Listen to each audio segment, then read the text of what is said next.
ಹೇಮಾವತಿ ಜಲಾಶಯದಿಂದ ನದಿಗೆ ಈಗಾಗಲೇ ಸುಮಾರು 75,000 ಕ್ಯೂಸೆಕ್ಸ್ಗಿಂತ ಅಧಿಕ ನೀರನ್ನ ಬಿಡಲಾಗಿತ್ತು. ಈ ಸಂಬಂಧ ಹೊಳೆನರಸೀಪುರ ಪಟ್ಟಣದ ಹಾಸನ ಹೊಳೆನರಸೀಪುರ ಅರಕಲಗೂಡು ರಸ್ತೆ, ಯಾಸಿನ್ ನಗರ, ಸೂರನಹಳ್ಳಿ ರಸ್ತೆ ಹಾಗೂ ಕುವೆಂಪು ಬಡಾವಣೆಗಳಿಗೆ ನೀರು ನುಗ್ಗಿ ನೆರೆ ಹಾವಳಿ ಸೃಷ್ಟಿಯಾಗಿದ್ದು, ಈ ಮೇಲ್ಕಂಡ ಸ್ಥಳಗಳಿಗೆ ಹಾಸನ ಸಂಸದ ಶ್ರೇಯಸ್ ಎಂ ಪಟೇಲ್ ಅವರು ಭೇಟಿ ನೀಡಿ ಪರಿಶೀಲಿಸಿದ್ದು, ನಂತರ ಪತ್ರಕರ್ತರೊಂದಿಗೆ ಈ ಬಗ್ಗೆ ಮಾತನಾಡಿದ ಅವರು, ನೆರೆ ಹಾವಳಿ ಸಂಬಂಧ ಹಾಸನ ಜಿಲ್ಲಾಧಿಕಾರಿಗಳ ಜೊತೆ ಮಾತನಾಡಿ ಎನ್ಡಿಆರ್ಎಫ್ ಅಡಿಯಲ್ಲಿ ಪರಿಹಾರ ನೀಡಲು ಪ್ರಾಮಾಣಿಕ ಪ್ರಯತ್ನ ನಡೆಸುವುದಾಗಿ ತಿಳಿಸಿದರು. ಹಾಗೆಯೇ ನೆರೆಯ ಹಾವಳಿ ಸಂಬಂಧ ಶಾಶ್ವತ ಪರಿಹಾರಕ್ಕಾಗಿ ರೂಪುರೇಷೆ ತಯಾರಿಸುವ ಬಗ್ಗೆ ತಾಲೂಕು ಆಡಳಿತ, ಜಿಲ್ಲಾಡಳಿತ ಜೊತೆ ಮಾತನಾಡುವುದಾಗಿ ತಿಳಿಸಿದರು. 75,000 ಕ್ಯೂಸೆಕ್ಸ್ಗೂ ಅಧಿಕ ನೀರನ್ನ ಅಣೆಕಟ್ಟಿನಿಂದ ಬಿಡುಗಡೆ ಮಾಡಿರುವ ಸಂಬಂಧ ಪಟ್ಟಣದ ಸುಮಾರು 4-5 ಏರಿಯಾಗಳು ಜಲಾವೃತಗೊಂಡಿದೆ. ಯಾಸಿನ್ ನಗರದ ಸುಮಾರು 30 ಮನೆಗಳು ಮಳೆ ನೀರಿನಿಂದ ಜಲಾವೃತಗೊಂಡಿದೆ. ನೆರೆ ಸಂತ್ರಸ್ತರ ಕೇಂದ್ರಕ್ಕೆ ಈಗಾಗಲೇ ಶಿಫ್ಟ್ ಮಾಡಲಾಗಿದೆ. ಪಟ್ಟಣದಲ್ಲಿ ಈಗಾಗಲೇ 3 ಗಂಜಿ ಕೇಂದ್ರಗಳನ್ನು ತೆರೆಯಲಾಗಿದೆ. ಗುತ್ತಮ್ಮ ತಮ್ಮೇಗೌಡ ಸಮುದಾಯ ಭವನ, ಟಿಪ್ಪು ಶಾದಿ ಮಹಲ್ ಹಾಗೂ ಶಾದಿ ಮಹಲ್ ಗಂಜಿ ಕೇಂದ್ರಗಳಾಗಿವೆ. ಪ್ರತಿ ಬಾರಿ ನೆರೆ ಹಾವಳಿಗೆ ಒಳಗಾಗುವ ಸಂತ್ರಸ್ತರನ್ನ ಗುರುತಿಸಿ ಅವರಿಗೆ ಶಾಶ್ವತ ಪರಿಹಾರ ಕಲ್ಪಿಸುವ ನಿಟ್ಟಿನಲ್ಲಿ ಚಿಂತನೆ ನಡೆಸಲಾಗುವುದು ಎಂದು ಸಂಸದ ಶ್ರೇಯಸ್ ಎಂ ಪಟೇಲ್ ಮಾತನಾಡಿದರು.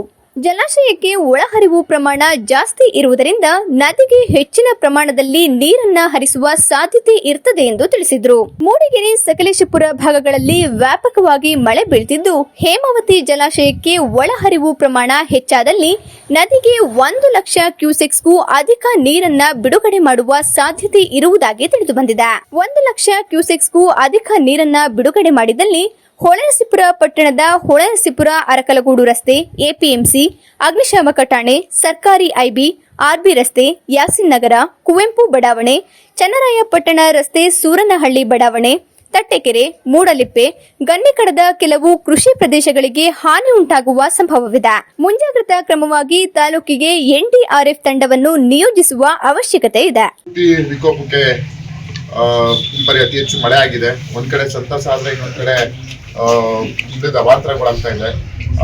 ನಿನ್ನೆ ರಾತ್ರಿ ಸುಮಾರು ಒಂದು 75,000 ಕ್ಯೂಸೆಕ್ಸ್ ನಮ್ಮ ಹೇಮಾವತಿ ಜಲಾಶಯದಿಂದ ನೀರು ಬಿಟ್ಟ ಕಾರಣ ನಮ್ಮ ಹೊಳೆನರಸೀಪುರ ಭಾಗದಲ್ಲಿ ಹಲವಾರು ಕಡೆ ಪುರಸಭೆ ವ್ಯಾಪ್ತಿಯಲ್ಲಿ ನೀರು ನಿಂತು ಸಮಸ್ಯೆಗಳು ಸೃಷ್ಟಿ ಮಾಡಿದೆ. ಅದರಲ್ಲಿ ನಮ್ಮ ಯಾಸಿನ್ ನಗರದಲ್ಲಿ ಒಂದು 4 ಬೀದಿಯಲ್ಲಿ ಸುಮಾರು ಒಂದು 30 ಮನೆಯಷ್ಟು ನೀರು ತುಂಬಿ ಆ ಮನೆಯ ಒಂದೇನು ಸಂತ್ರಸ್ತರ ಕೇಂದ್ರಕ್ಕೆ ಒಂದು ಶಿಫ್ಟ್ ಮಾಡಿದ್ವಿ. ಅದರಲ್ಲಿ ನಮ್ಮ ತಾಲೂಕು ಆಡಳಿತ ಮತ್ತೆ ಪುರಸಭೆ ಅವರಿಬ್ಬರು ಸೇರಿ 2-3 ಕಡೆ ಸಂತ್ರಸ್ತರ ಒಂದು ಕೇಂದ್ರ ಅಂತ ಏನ್ ಹೇಳ್ತಾರೆ ಅದಕ್ಕೆ ತೆರೆದಿದ್ದಾರೆ. ಅದರಲ್ಲಿ ಒಂದು ಜೆಎಂ ಶಾದಿ ಮಾಲ್, ಒಂದು ಟಿಪ್ಪು ಶಾದಿ ಮಾಲ್ ಮತ್ತೆ ಗುತ್ತಮ್ಮ ತಮ್ಮೇಗೌಡ ಅಂತ 3 ಕಲ್ಯಾಣ ಮಂಟಪಗಳನ್ನ ಈಗಾಗಲೇ ಅದನ್ನ ಗುರುತಿಸಿ ಅದರಲ್ಲಿ ಈಗ ಟಿಪ್ಪು ಶಾದಿ ಮಾಲಲ್ಲಿ ಈ ಏನು ಯಾಸಿನ್ ನಗರದ ನಿವಾಸಿಗಳು ಸಂತ್ರಸ್ತರು ಅಲ್ಲಿ ಇದು ಹೊಸದಲ್ಲ, ಇದಾಗಿರೋದು. ಇದು ಸುಮಾರು ವರ್ಷದಿಂದ ಈ ಬಡಾವಣೆಗೆ ತೊಂದರೆ ಆಗ್ತಾನೆ ಇದೆ.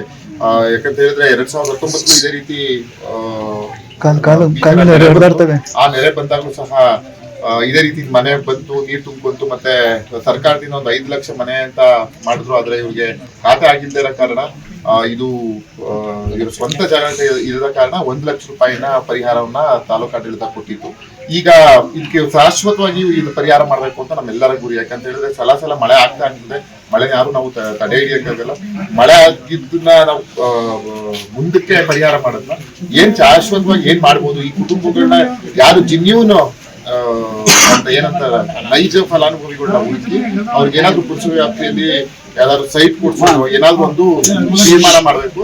ಆ ಜೊತೆಗೆ ಎಲ್ಲ ಅದನ್ನ ಪರಿಶೀಲಿಸಿ ಮಾಡ್ಬೇಕು. ಯಾಕಂತ ಹೇಳಿದ್ರೆ ನಾವ್ ಯಾವ್ದಾದ್ರು ಒಂದು ನಿರ್ಧಾರ ತಗೋಬೇಕಂತ ಹೇಳಿದ್ರೆ ಪುರಸಭೆ, ತಾಲೂಕು ಆಡಳಿತ ಎಲ್ಲ ಒಟ್ಟುಗೂಡಿ ಮಾಡ್ಬೇಕಾಗ್ತದೆ. ಹಾಗಾಗಿ ಅದನ್ನೆಲ್ಲ ಪರಿಶೀಲಿಸಿ ಇದು ಬಡವರಿಗೆ ನ್ಯಾಯ ಒದಗಿಸ್ಕೊಳ್ಳೋ ಕೆಲಸವನ್ನ ನಮ್ಮ ತಾಲೂಕು ಆಡಳಿತ, ಜಿಲ್ಲಾಡಳಿತ ಪ್ರಾಮಾಣಿಕವಾಗಿ ಮಾಡ್ತದೆ. ಆ ಜೊತೆಗೆ ಇಲ್ಲಿ ಜೊತೆಗೆ ಏನಪ್ಪಾ ಕುವೆಂಪು ಬಡಾವಣೆಯಲ್ಲೂ ಸಹ ಇದೇ ರೀತಿ ನೀರು ನಿಂತು ಅವಾಂತರ ಸೃಷ್ಟಿಸಿದೆ. ಮತ್ತೆ ನಮ್ಮ ಸೂರ್ನಹಳ್ಳಿ ಗೇಟ್ ಅಂತ ಏನ್ ಹೇಳ್ತಾರ ಚಂದ್ರಪಟ್ಟಣ ರಸ್ತೆ, ಅಲ್ಲೂ ಸಹ ಇದೇ ರೀತಿ ಆಗಿದೆ. ಮತ್ತೆ ಇಲ್ಲಿ ನಮ್ಮ ಅಗ್ನಿಶಾಮಕ ಠಾಣೆಯಲ್ಲೂ ಸಹ ನೀರು ನಿಂತು ಅಲ್ಲೂ ಸಹ ಇದೇ ಸಮಸ್ಯೆ ಆಗಿದೆ. ನೋಡ್ಬೇಕು, ಇನ್ನೂ ಸಹ ಜಲಾಶಯಕ್ಕೆ ಒಳ ಹರಿವು ಜಾಸ್ತಿ ಇರೋದ್ರಿಂದ ಇದೇ ರೀತಿ ಔಟ್ಫ್ಲೋ ಬರ್ಬೋದು. ಯಾಕಂತ ಹೇಳಿದ್ರೆ ಇನ್ಫ್ಲೋ ಜಾಸ್ತಿ ಇರೋದ್ರಿಂದ ಜಲಾಶಯಕ್ಕೆ, ಹಾಗಾಗಿ ಇದೇ ರೀತಿ ಔಟ್ಫ್ಲೋ ಬರುತ್ತದೆ ಹೇಳ್ತಿದೆ. ಯಾವುದೇ ಕಾರಣಕ್ಕೂ ಇನ್ನೂ ಮಳೆ ಕಮ್ಮಿ ಆಗಿರುವಂತಹ ಸೂಚನೆ ಪರವಾಗಿರೋ ಪ್ರಕರಣ ಎಲ್ಲ ಕಡೆಗೆ ಏನು ಕ್ಯಾಚ್ಮೆಂಟ್ ಏರಿಯಾದಲ್ಲಿ ಮಳೆ ಇನ್ನೂ ಕಡಿಮೆ ಇದ್ದ ಕಾರಣ ಇದೇ ರೀತಿ ಮುಂದುವರೆದಿದೆ. ತಾಲೂಕು ಆಡಳಿತ ಮತ್ತೆ ಪುರಸಭೆ ಎಲ್ಲ ಸಜ್ಜಾಗಿ ಕಾರ್ಯೋನ್ಮುಖವಾಗಿ ಅಧಿಕಾರಿಗಳು ಕೆಲಸವನ್ನ ಮಾಡ್ತಾ ಇದ್ದಾರೆ. ಎಲ್ಲರ ಒಂದು ಕೈ ಜೋಡಿಸಿ ಸಂತ್ರಸ್ತರ ಒಂದು ಅವ್ರ ಪರ ನಾವು ಪ್ರಾಮಾಣಿಕವಾಗಿ ನಾನಾಗಿರ್ಬೋದು, ತಾಲೂಕು ಆಡಳಿತ, ಪುರಸಭೆ ಎಲ್ಲರೂ ಅವ್ರ ಪರ ಇರ್ತೀವಿ ಅಂತ ನಾನು ಮಾಧ್ಯಮ ಮುಖಾಂತರ ಹೇಳ್ತೀನಿ. ಸ್ಥಳೀಯ ಹಾಗೂ ನಿಖರ ಸುದ್ದಿಗಾಗಿ ಸಬ್ಸ್ಕ್ರೈಬ್ ಆಗಿ ಬೇಮಾ ವಿಜಯ ಡಿಜಿಟಲ್ ಯೂಟ್ಯೂಬ್ ಚಾನೆಲ್ ಹಾಗೂ ಪಕ್ಕದಲ್ಲಿ ಕಾಣುವ ಬೆಲ್ ಐಕಾನ್ ಕ್ಲಿಕ್ ಮಾಡಿ ಕ್ಷಣ ಕ್ಷಣದ ಅಪ್ಡೇಟ್ಗಳನ್ನು ಪಡೆದುಕೊಳ್ಳಿ.